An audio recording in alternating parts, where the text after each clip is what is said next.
আসসালামু আলাইকুম ওয়া রাহমাতুল্লাহ। আশা করি সবাই ভালো আছেন। তো আজকে আপনার মাঝে নতুন আরেকটি ভিডিও নিয়ে আসলাম। তো গাইস দেখতেই পারছেন আমার সাথে আজকে একটা মুরগি এবং কি সেটাকে নিয়ে আমি একটু হাঁটতে বেরোইছি। কেন বের হইলাম আবার এটার নাম কি সেটা আজকে আপনাদের সাথে শেয়ার করব। তো গাইস মুরগিটার নাম হলো রাজা বাবু। এই মুরগিটা আমি অনেক পছন্দ করি। আমি যখনই মুরগি খাবার দিতে যাই ঘরে যাই তখন মুরগিটা আমার দেখলেই কোনো কথা নাই আমার কাঁধে এসে বসে উড়াল দিয়ে। মুরগিটা আমি অনেক পছন্দ করি। মুরগিটার নাম দিলাম রাজা বাবু। তো গাইস মুরগিটা গলা ছিঁড়া এবং কি আরো এমন আমার কাছে আছে। তো মুরগিটা আমি সবার থেকে সব মুরগি থেকে এটা আলাদা।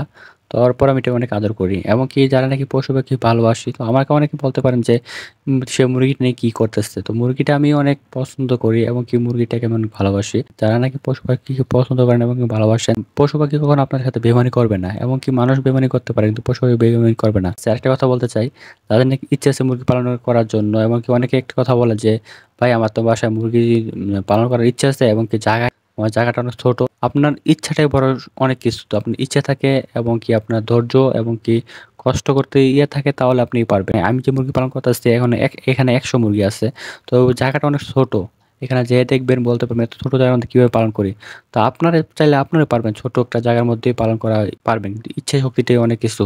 তবে গাইস একটা কথা বলি যে শরীরের ঘাম কখনো বিফলে যায় না এবং কি আপনি যদি কষ্ট করেন একদিন সফল হবেনই। আমি এই এইটা করি না শুধু আমার অন্য একটা চাকরি করি। চাকরি থেকে আইসাই অফিস আমার এইখানে আইসা মানে কাজ করতে হয়।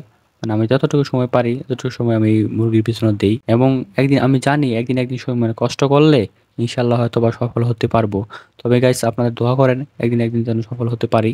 তো গাইস আপনারাও চাইলে পালন করতে পারেন এবং কি মুরগিগুলা আপনারা যদি চান আমার কাছ থেকে আমি মুরগি কিভাবে পালন করি এবং কি ওষুধ খাওয়াই যে মুরগিগুলো এমন সুস্থ থাকে এত সুন্দর কালার।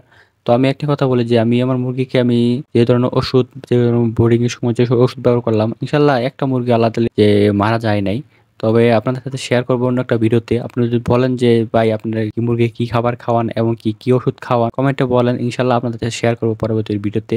তো গাইস আজকের ভিডিও এতটুকুই। তো আল্লাহ হাফেজ।